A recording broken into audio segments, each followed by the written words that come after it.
The pendulum is starting to swing. America run by progressives is really, it's about to happen. We're going to be looking for people who share our values.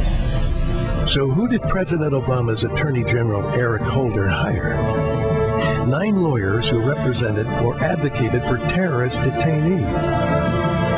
Who are these government officials? Eric Holder will only name 2.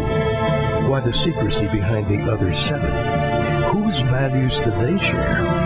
Tell Eric Holder, Americans have a right to know the identity of the Al-Qaeda 7. That is a video released 2 days ago that questions the loyalties of Justice Department lawyers who advocated for detained terror suspects during the Bush administration, released by the group Keep America Safe. Their founder, their board member, is Liz Cheney. Liz, good morning. How are you? Hi, John. Good. Good to be with you. And Hi. Say hello to Amy Holmes as Amy, well. how are you? Liz, good morning. So you released a fairly provocative ad, I have to say, and you asked the question, whose values does Eric Holder share?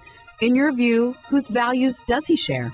Well, what the ad does, and actually it doesn't question anybody's loyalty, what the ad does is it says there are 9 lawyers in the Justice Department who used to represent Al-Qaeda terrorists, and the Attorney General will only tell us who 2 of them are, and we want the American people to have the right to know who the others are.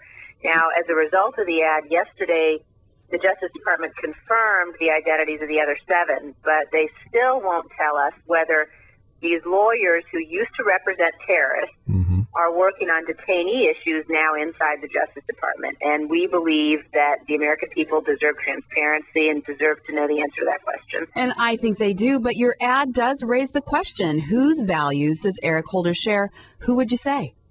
Well, I think that he believes that you can defeat terror, you can win this war we're engaged in by treating terrorism like law enforcement. And I think that that's clearly incorrect. We've been down that path before.